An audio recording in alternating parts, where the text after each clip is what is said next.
तरानिथोई सुबह मणिपुर विधान सभा की मिखल मतम नक्सिलगले हौजिक मिखल की मतमनी लेकाई लेकाईदा इमुंगदा नत्रगा मी अनिदगी हेन हेक पुलबदी भोट की वारी नतना साननिंगाई अतई लेते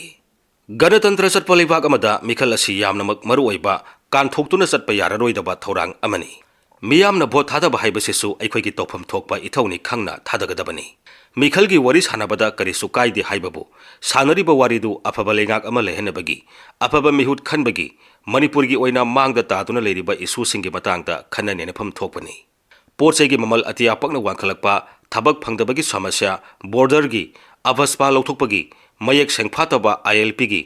मणिपुर की अपुनब सक्तम गांगनबगी मैतै मितै शेड्यूल ट्राइब ओनबगी सेंथोक लेजदबा मणिपुर की सेटमिलोन फगरहनबगी मतंगददी नैनबा इउ उदबसी लाइबक थीबनी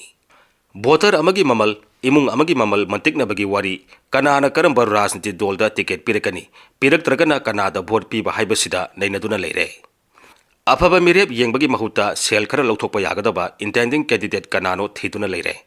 मिरेप ओइगदबसिंगसु अदुमंगाई समाज की ओइबा हिरमदा कोक थादबगी महुता भोट करमना कहनसिगे अमसुंग मतौ करमना शक्ति पाइगदगी हाइबरोमदा उंगदुना लेरे शक्ति हाइबसी सरकार सेमबदा यावबा अदु खक्तनी खनरिबसी राजनीति तंबंगमदे सीट निपु हेना काकेबा कांग्रेसना ममांगे मिखलदा सीट 19 कारबसु सरकार सेमंगमखिदे सीट अनिखक कारंबदगी सीट 18 हाइगलक्तुना सरकार सेमखिबनी BJP ना मियामना खौरांगना ngaidarakiba BJP की टिकेट लाउथोखरे मिखल ममांगी अलायंस की ममी तादरे अतई दोल सिंगिदी लिस्ट लाउथोरपगी पाउ तादरी कांग्रेस की दी अलायंस मिखल ममांगदा ओइना सेमखरे कांग्रेस की अनिसुबा लिस्ट थोरकलगनी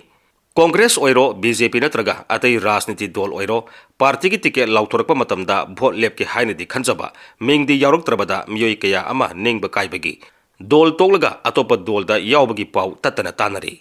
टिकेट फंगलगा मियोई खरदी भोट कारे हाइना खनबसु यावरी पार्टी टिकेट फंगलगा भोट हेक्ता कागदरा फंगौदबसिंग अदु काररोय हाइरिब्रा टिकेट फंगदबदगी अतोपा दलदा होंखिबदा महागना हाना यावरंबा दल अदुनदी पामदबा याय मधुगिदमक टिकेट फंगौदबसिंग अदु दलदा सोंगथोक सोंगसिन तौदनबा हाइदुना इंटेंडिंग कैंडिडेट सिंगी मरक्ता सही तौनखरे हाइबगी पाउ मियामना तानखी सही तौनखरबा कैंडिडेट सिंग अदुना अतोपा दलदा सोंखिबदा आइन यादबनी पुलिसना फाबा याय हाइबगी आइन लेरमगदबा मानदे मतांग असिदा मखोइगी इंटीग्रिटी अदु कदाई फावबा ngang चलिबनो मियामना नैनफम थोई पार्टी की टिकेट लाउथोक्त्रिङैदा महागना लेरमबा राजनीति दल अदुमुक फाबा अतै दल लैत्रे हाइना सीब फावबा कीदबगी मओंगदा nganglमलगा टिकेट फंगद्रबा कांदा हुंदुना nganगबा मियोइदुबु मसागी इंटीग्रिटी लैरिबा मियोइरा होय पेंदबगी nganगबा हाइबसिदी हौना सानी पार्टी की टिकेट फंगलबसिंग सोइदना भोट कारगनी हाइना मखोइना लाउथोकपना अयाम्बा ओइगनी अमरोमदा मखोइना भोट कहनबा पामदबा मियोइ खरा टिकेट पिसलगा मखोइगी पॉलिटिकल कैरियर हानबा लालोंग ओइरंबसु याय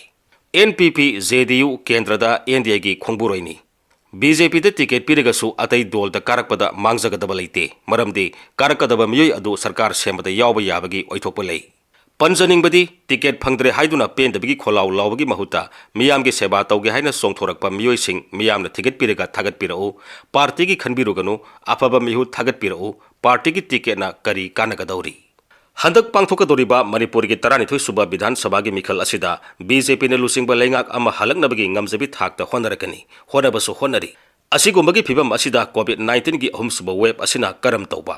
मतम खरा नेमथरुरबसु हौजिक नोमदा मियोइ सामरी की चांगदा पॉजिटिव ओइदुना सादा 13 की मथक्ता पॉजिटिव रेट लैरिबसी नुंगनांगनिंगाई ओइरगली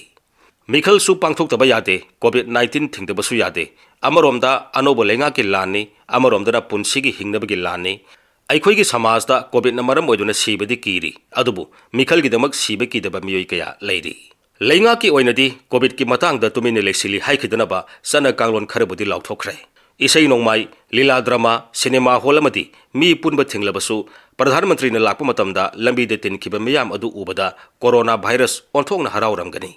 मिखल लोइद्रिबा फावबा कोरोना नत्रगा ओमिक्रॉन संगबा ngamkhiroi हाइनरिबनी मिखल की मॉडल कोड ऑफ कंडक्ट चनरबसु लेंगाक असिगी ताम मार्च 13 फावबदी लैरी कोविड का मरी लेनबा हक्सेलगी ओइबा सेक्सुअल थौरांग पाइखतपदी मखाताना यागनी खल्ली मिखल की थबक थोरमदा माई ओनसिनबगुमना मणिपुरदा संदोरलिबा अहुमसुबा वेब असि लाक्सिनबा ngamnanaba होनबा लेंगा के मथौनी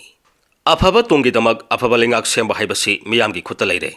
कोविड संदोहनदबा हाइबसिसु मियामगी खुत्ता लैरे कोविड तकी ngakthognaba sana kanglon miyamna khangduna leirabani sana kanglon ngangna salagadi mikhal su mai pakna pangthokpa ngamgani लेंगाक फते हाइबदी हाइबा अफबा मिहुत खनबदी हाइतबा अखोइगी चनबी थादोक्लसी लेंगाकदबसिंग मियामगी मिहुत ओइना थागलकदबसिंग वाखल मुन्ना खंथबिरगा भोट पिबियु मिखल फागी तहनगुमसी।